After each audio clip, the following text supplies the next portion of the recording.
जब एक के बाद एक प्रश्नों की बानों से राजगुरु महाराज को आक्रमण कर रहे थे और ये पूछा कि आखिर जो अभी बच्चा जन्मा ही नहीं हो वो राजकुमार कैसे हो सकता है, कैसे राजा बन सकता है और हस्तिनापुर का भविष्य कैसे होगा, तब भीष्म एक बार और प्रतिज्ञा लेते हैं, घोर प्रतिज्ञा। हस्तिनापुर में जो भी राजा बनेगा उनमें मैं अपना पिताश्री का छवि देखूंगा और मैं उनका सेवा करता रहूंगा, और जब तक मैं चारों ओर से हस्तिनापुर को सुरक्षित नहीं देख लूंगा तब तक प्राण नहीं त्यागूंगा। ये मेरा अखंड प्रतिज्ञा है।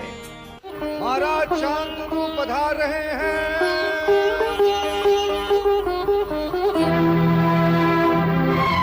महाराज, उस समय तक ये स्थान रिक्त रखने के लिए वचनबद्ध है राजगुरु महोदय।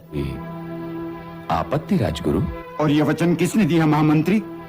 जब तक कि महारानी सत्यवती किसी कुमार को जन्म नहीं देती, महाराज के सिवा ये वचन कौन दे सकता है राजगुरु? महाराज को अधिकार देने वाला कौन है राजगुरु? क्यों? क्या ये भूमि महाराज की है? इसलिए ये निर्णय लेने का तुम्हें अधिकार ही नहीं कि तुम नीतिपति नहीं प्रतिनिधि हो। महाराज ने ऐसा क्या खोट पाया कि युवराज देवव्रत में? मैं ये जानना चाहता हूँ, नीतिपति तो केवल ईश्वर है कि वे हस्तिनापुर को एक नूतन युवराज देने के विषय पर विचार कर बैठे।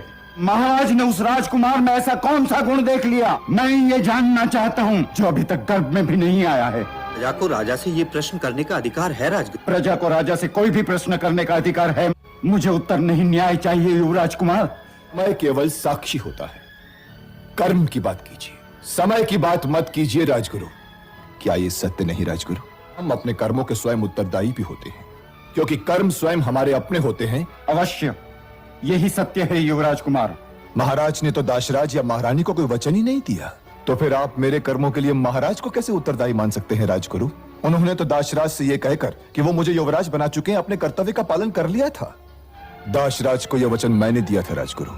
महाराज ने तो दासराज से यह भी कहा कि उन्हें यह निर्णय बदलने का अधिकार ही नहीं है कि महारानी सत्यवती का ज्येष्ठ पुत्र ही राज करेगा, और यह वचन देकर मैंने अपने कर्तव्य का पालन किया है। मैंने ऐसा इसलिए किया राजगुरु कि कोई दुखी राजा प्रजा को कभी सुखी नहीं बना सकता। परंतु तुमने ऐसा क्यों किया युवराज? और इसका दायित्व किस पर होगा? इस राज सिंहासन के योग्य ही होगा महारानी के गर्भ से जन्म लेने वाला कुमार। यह तो हस्तिनापुर की भाग्य रेखा देखकर आप ही बतलाइए राजगुरु। इस राज सिंहासन के योग्य ही होगा रानी के गर्भ से जन्म लेने वाला कुमार। परंतु यदि भीष्म के वचन का कोई मूल्य है कि इस राज सिंहासन पर जो भी विराजमान होगा अपने पिताश्री की ही छवि देखेगा, और मैं ये गंगा पुत्र देवव्रत और आजीवन उसकी सेवा करता रहेगा। मैं हस्तिनापुर को यह वचन देता हूं। आपको अगर ये वीडियो अच्छा लगा हो तो लाइक जरूर करें, हमारे चैनल को सब्सक्राइब जरूर करें। मिलते हैं एक और कहानी के साथ, तब तक के लिए जय महाभारत, जय श्री कृष्णा।